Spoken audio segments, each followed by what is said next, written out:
حلقة النهاردة من العيار التقيل، فيها معلومات وأسرار أول مرة تسمعوها. أهلا بيكم في كشف المستور مع نجوى ناجي. عيلة كاملة من الجواسيس كانوا سبب في استشهاد الفريق عبد المنعم رياض اللي كان مكرس حياته كلها لبلده والجيش بلده. المهم بقى، تعالوا يلا عشان أحكي لكم حكاية العيلة المنيلة على عينها دي. سنة 67 كانت من أسوأ السنين اللي عدت على مصريين، لأن سينا كانت في حصار تام بسبب اللي ما يتسموش، وكانوا الناس اللي عايشين فيها مش عارفين يخرجوا منها حتى يروحوا القاهرة، تحس إن هم اتحبسوا، وكان الفقر والجوع منتشرين جدا بسبب الحصار بتاعهم ده. المهم خلينا في الجواسيس بتوعنا، انشراح موسى وإبراهيم سعيد وأولادهم. سنة 37 اتولدت انشراح علي موسى في المنيا، ودايما انشراح كانت متمردة على عيشتها وعلى العادات والتقاليد اللي موجودة في بلدها. قابلت بقى انشراح إبراهيم سعيد اللي اتولد في العريش سنة 29، ومن أول ما شافته أعجبت بيه. عريس يماي طخوا بس ما تعوروش. وعشان كانوا هما الاتنين نفس الدماغ ونفس الميول، فإبراهيم أعجب بانشراح زيها بالظبط. لكن بقى لما أهلها عرفوا إن إبراهيم ده من العريش وإن هي هتتجوز وتروح تعيش هناك، رفضوا الجوازة أصلاً. لكن انشراح طبعاً ما سكتتش وفضلت تزن على أبوها لغاية ما وافق على جوازها من إبراهيم سنة 55، وطلعوا على العريش وعاشوا هناك. وبعد 9 شهور بالظبط جابوا أول بلوى نبيل، وبعده جابوا ولد تاني وسموه محمد، والأخراني بقى آخر العنقود كان اسمه عادل. إبراهيم وانشراح بقى ما كانوش كملوا تعليمهم، يعني خدوا الإعدادية بالعافية، وبقى عندهم عقدة بسبب الموضوع ده.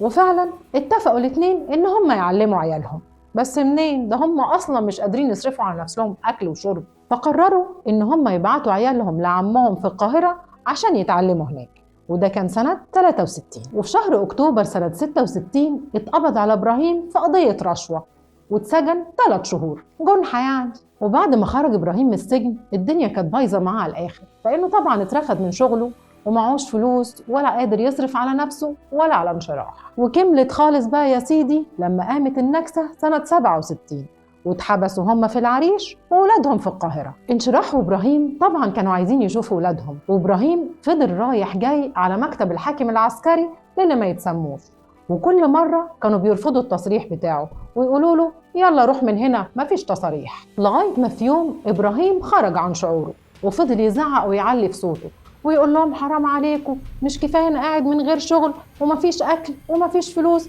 ارحموني وخلوني أروح أشوف عيالي. وطبعا اللي ما يتسموش ما صدقوا، أهو صيدة حلوة يستفيدوا بيها على قد ما يقدروا. فالظابط أبو نعيم اصطاده وقال له تعالى يا إبراهيم يا حبيبي، إذا كان على الأكل والشرب تعالى خد السكر والشاي والدقيق دول، وإذا كان على التصريح من عينيا دول هطلعهولك وعدي علينا الأسبوع اللي جاي.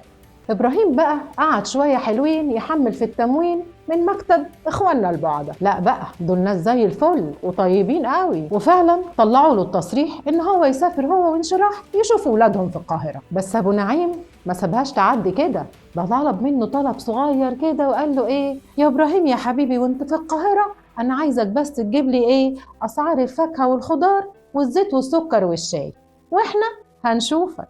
وجري إبراهيم على انشراح يقول لها اللي حصل. قالت له إيه يعني، هو مش سر حربي، إحنا هنجيب لهم اللي هم عايزينه، اللي هو أسعار الخضار والحاجات اللي طلبهم أبو نعيم. وفعلا عملوا كده ورجعوا من القاهرة ومعاهم تقرير بكل اللي طلبه أبو نعيم، وادوا له $200 حق التقرير اللي قدمه، وبعدها حولوه على أبو يعقوب. ما هو أصل الطلب المرة دي كان أهم بكتير من اللي قبله. أبو يعقوب قال له بقى إيه يا إبراهيم يا حبيبي، الفدائيين هنا كتير قوي وإحنا طيبين وفي حالنا وعايزين نعيش في سلام، ما تعرفش حد منهم يا هيما؟ قال له طبعا أعرف، وراح دله على الفدائيين اللي يعرفهم، وهم طبعا ادوا له $100، وساعتها الدولار كان ب75 قرش يعني ثروة. وكان الموظف أيامها أجدعها موظف، يعني بياخد 20 جنيه في الشهر. ورجع إبراهيم لانشراح وقال لها أنا دلتهم على الفدائيين يا شروحة. قالت له إيه يعني يا هيما، ما هم كده كده كانوا هيعرفوهم، أهو إحنا أولى من الغريب. أبو يعقوب قال له يا إبراهيم يا حبيبي أنت كده خلاص جاهز وتمام التمام، تعالى بقى بير 7 عشان نعلمك تكتب بالحبر السري، وتتعلم كمان تجيب المعلومات المهمة وتكتبها إزاي، وكمان تنشر الإشاعات، يعني تعمل شوية الحاجات بتاعت الجواسيس دي. وإبراهيم طبعا وافق طالما فيها فلوس. ولما رجع بقى إبراهيم مصر قالوا له لا يا حبيبي انت مكانك ما بقاش هنا، احنا هنجيب لك شقة في القاهرة جنب ولادك.